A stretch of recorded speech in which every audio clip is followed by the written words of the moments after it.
आदरणीय भाइयों एवं बहनों, शानाशा की कहानियों में आपका स्वागत है। आज मैं आपको 142वां संस्करण सुनाने जा रहा हूँ। कहानी में संगत कर प्रभाव के संदर्भ में प्रकाश डाला गया है। आगे आगरा शहर से 3 किलोमीटर दूर एक छोटा सा गांव है, नंदराम का टीला, जो थाना मंटोला पुलिस स्टेशन के अंतर्गत आता है। वहाँ एक कलाकार रामलाल प्रजापति अपने परिवार के साथ रहता था। परिवार में एक लड़का श्याम एवं लड़की नंदिनी थी। पत्नी सीता देवी श्याम 7 वर्ष का रहा होगा, दमा के कारण देहांत हो गया। दिन भर बीड़ी पीना व हुक्का गुड़गुड़ाना उनका शगल था। इसके अलावा आए दिन हवा का सुलगना भी दमा का सबब था। श्याम व नंदिनी ने गांव से ही प्राथमिक शिक्षा कक्षा 5 तक प्राप्त की थी तथा वर्तमान में श्याम पिता के काम में केवल मिट्टी खोद कर लाकर देने की जिम्मेदारी निभाता था। बाकी शेष कार्य बहन नंदिनी पिता के साथ कंधे से कंधा मिलाकर सारे दिन सहायक के रूप में लगी रहती थी, जिसके कारण इलेक्ट्रिक चाक पर विभिन्न प्रकार के कलात्मक बर्तन बनाने में महारत हासिल की। साथ ही हवा कैसे लगाते हैं वह कला भी सारी सीख ली थी। लेकिन 2 वर्ष पूर्व पिता का भी हृदय गति रुक जाने से स्वर्गवास हो चुका था। इस समय श्याम 17 वर्ष एवं नंदिनी 15 वर्ष आयु थी। घर में जो बचत थी वह पिता की बीमारी में लग गई। भाई को कुछ काम आता नहीं, अतः दिन ब दिन आर्थिक स्थिति जर्जर होती जा रही थी। रिश्तेदार जैसा कि सभी दुर्दिन के समय सहायता मांगने पर भी कतराते रहते थे, श्याम के मित्रों ने उसे सबसे सरल एवं आसान कार्य बिना लागत भीख मांगने पर लगा लिया और वह मूर्ख अपने इस कार्य से बहुत संतुष्ट भी था।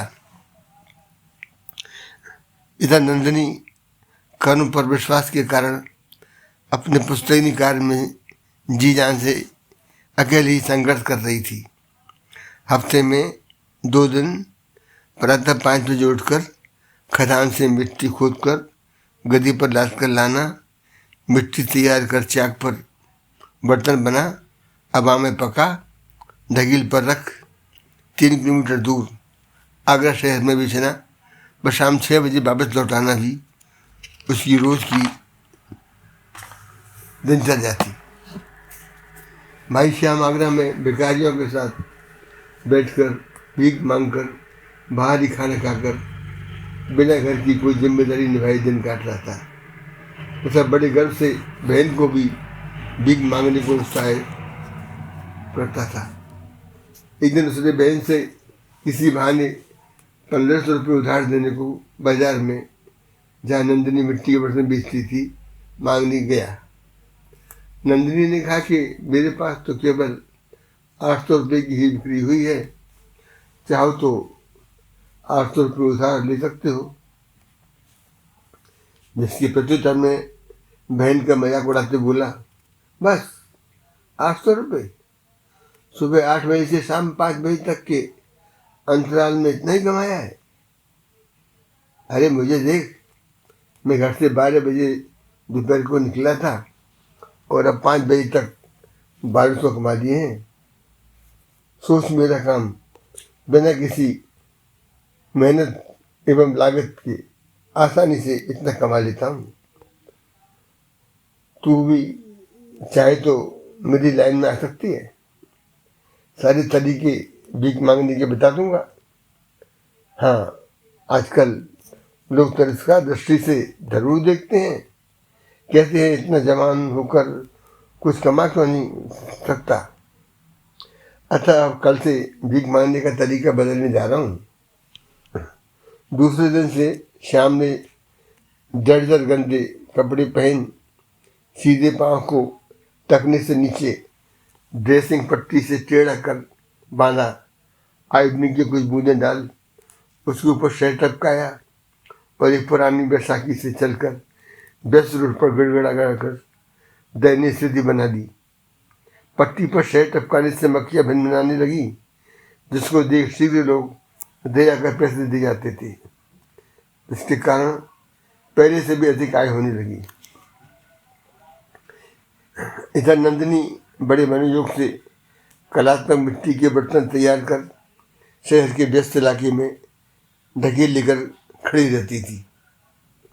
एक दिन एक लंबी सी कार उसके सामने आकर रुकी तथा पूछा, यह 100 ml कैपेसिटी का मिट्टी का कुल्हड़ कितने का बेचती हो? तो प्रत्युत्तर में नंदिनी ने बताया कि 300 रुपये सैकड़ा। महाशय ने कहा कि 10,000 कुल्हड़ की आवश्यकता है, जिसे सुन नंदिनी अचंभित हो चुप रही। महाशय ने पूछा, क्यों? ऑर्डर पूरा करना संभव नहीं है? प्रत्युत्तर में नंदिनी ने हिसाब लगाकर बतलाया, संभव तो है सर, लेकिन 10 दिन का समय चाहिए। साहब ने कहा, ठीक है, समय तो 15 दिन भी दे सकती हो। ये लो एडवांस 10,000 रुपये और अपना पता एवं मोबाइल बतलाओ। बाकी सप्लाई पूरा होने पर तुरंत पेमेंट मिल जाएगा। उस दिन नंदिनी बहुत खुश घर लौटी। भाई श्याम से विचार विमर्श किया तथा उसे प्रॉफिट आधा आधा बांटने की वायदा कर अपने साथ काम पर लगा लिया। श्याम का काम खदान से मिट्टी खोदकर गदी पर लाद एकत्रित कर पानी डाल गूंद कर तैयार करना होता था। नंदिनी सारे दिन दांत कुल्हड़ इलेक्ट्रिक चाक पर तैयार करती।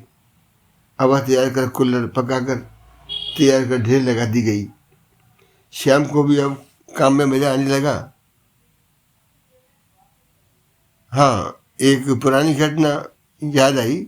एक दिन श्याम को एक दांत हिलने लगा, जिससे वह पीड़ा हो रही थी बहुत।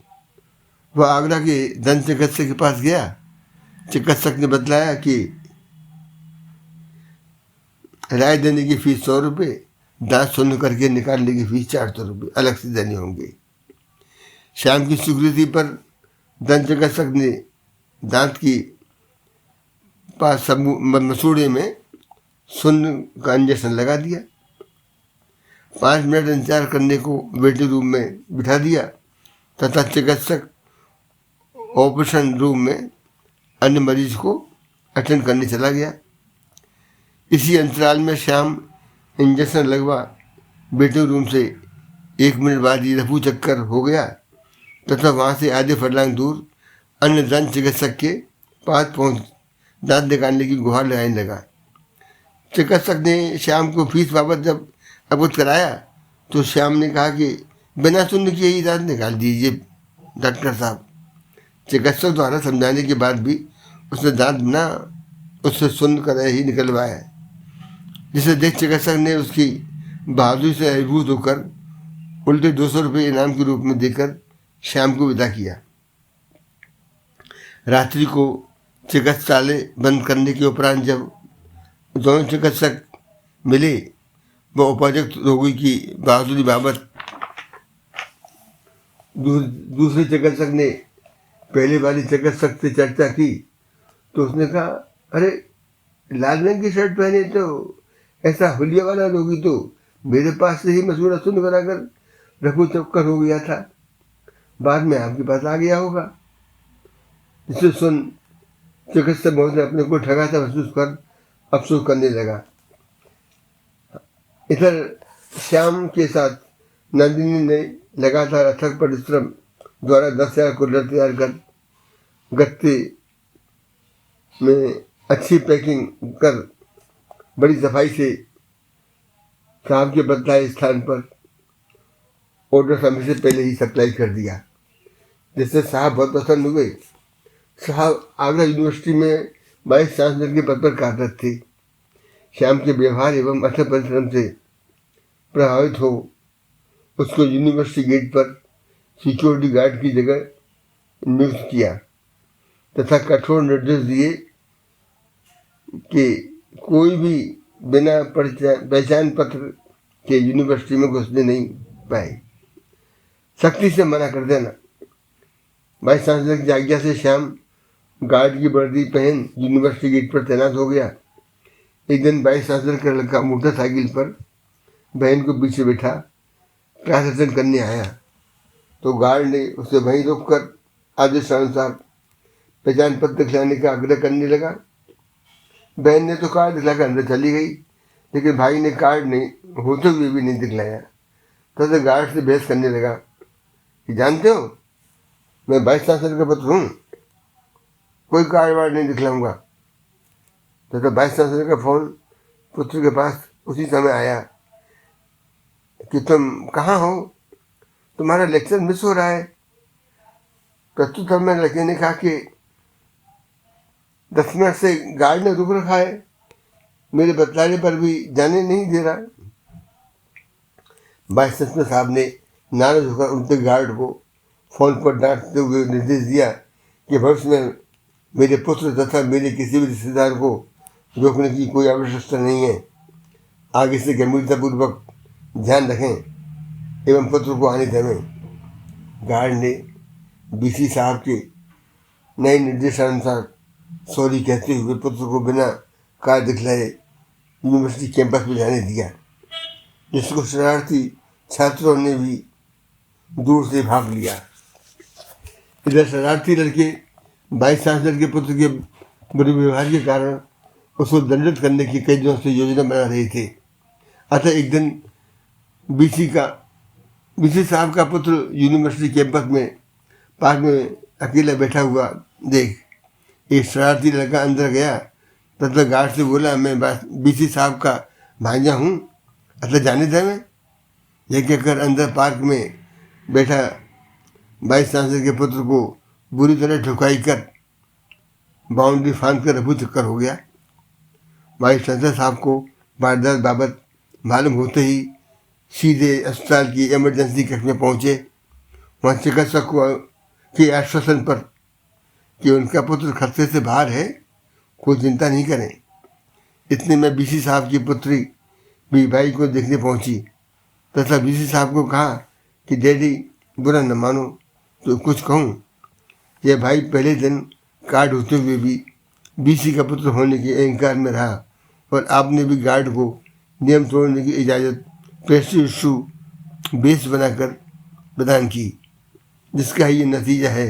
सारी बात समझने के बाद गार्ड को रविवार के दिन बीसी साहब ने अपने निवास पर बुलाकर अपने व्यवहार पर अफसोस जाहिर किया तथा उसकी वफादारी व ईमानदारी से प्रभावित हो अपना बॉडी गार्ड नियुक्त किया। मित्रों, जीने के लिए संघर्ष अपरिहार्य है और संघर्ष के लिए विवेक, लेकिन मन में अभिमान रहित करुणा ममता न हो तो ये दोनों भी आडंबर बन जाते हैं। भाइयों, मेरी कहानी कैसी लगी? कृपया लाइक शेयर व सब्सक्राइब अवश्य करें तथा हमें भी प्रोत्साहित दें होने का अवसर प्रदान करें। धन्यवाद।